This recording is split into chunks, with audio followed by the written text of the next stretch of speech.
from Starbase, Texas. I'm SpaceX's Dan Hewitt, and that right there is 33 Raptor engines on the aft of the bottom end of Super Heavy Booster number 9 on the launch mount here at Starbase, getting ready, counting down for a static fire today. As of this moment, propellant is loaded on board the vehicle. We started that a little over an hour ago. As you can see, we only look about half of the vehicle fully frosty. As for a static fire, we do just about a full load of the liquid oxygen and only a partial load of the fuel, that liquid methane on board. That's all we need for a static fire test. As of this moment, we are in a hold at the T-minus 40-second mark. This is a planned hold. We're just going to hold here while we wait for the fuel temperatures to get to a desired range before we resume the countdown. Once we see everything in the right range, we'll get ready to start counting down. We'll get the clock up and it'll start rolling from T-minus 40 seconds. Again, this is the second time we've static fired with this booster. The Super Heavy, the first stage of our Starship launch vehicle, the most powerful rocket ever designed, ever flown. Not looking to lift off today, just looking to ignite those engines on the bottom. This is a critical test before you get ready to go fly. This is really your chance to put everything together. All of the different systems on board the rocket, propellant handling, the engines themselves, all of the ground support equipment, all of our operators who are going to be responsible for flying this vehicle with Starship on top during that next flight.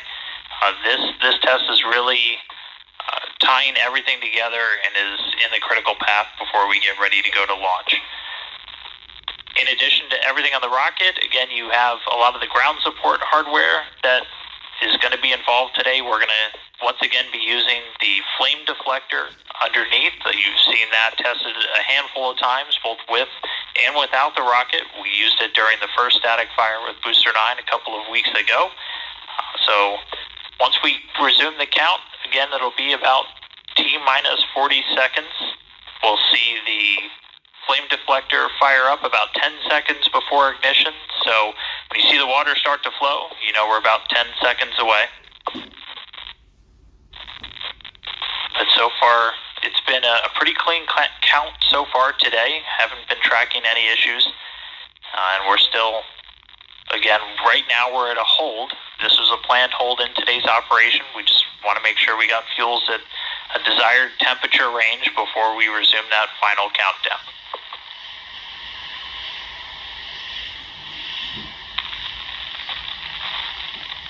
And so with static fire, we're looking to do what's called a flight-like startup. So this is us putting the hardware in essentially a flight-like environment, as close to what it's going to see on an actual launch day. And this really gives you an opportunity to see how all the hardware behaves when it's all interacting together. Where we tweaked some of the startup sequence from the last time we did a static fire, as we just continue to fine-tune, learn about the hardware as we put it through the paces, and fine-tune, make our operations just as we get ready to get on to flight number 2. But again, we are still holding at T-minus 40 seconds. We'll hold here for a little bit longer, still watching the temperatures on those fuels. Once we're in the desired range, we'll see the clock come back up, and we will start counting down.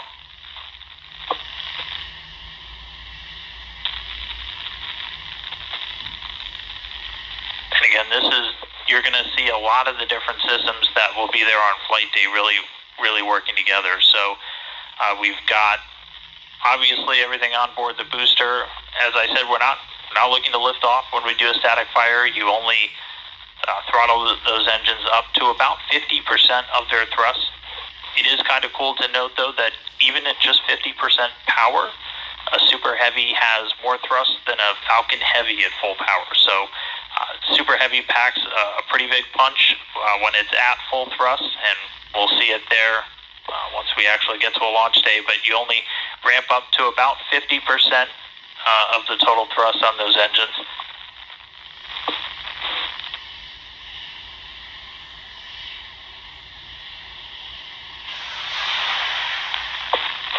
And hearing some good news, sounds like our clock has started to roll, so we are less than 40 Clock seconds is rolling, away T-minus 30 seconds.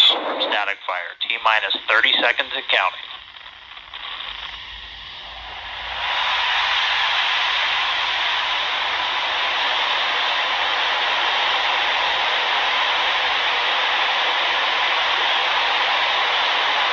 T-minus 10. 5, 4, 3, 2, 1. Ignition. +1, 2. Full duration.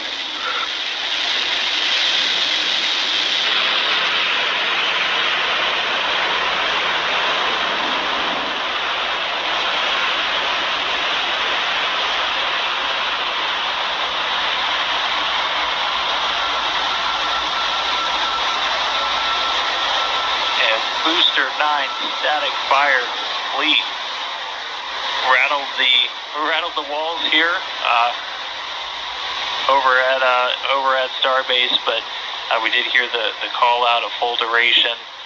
At this point, the teams can start going through the data, look at how many engines fired, how all the tanks behaved, everything. But great to see Booster 9 lighting up down here in South Texas once again. We did hear that call out from the flight director for today's operation that we hit a full duration. We were targeting about a 6-second firing of those engines. But Booster 9 static fire number 2 complete.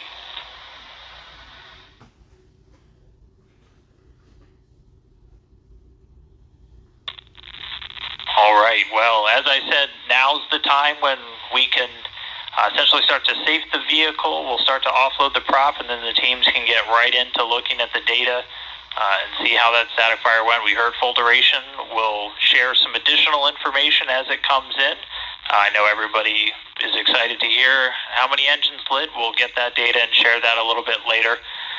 But everything went off today.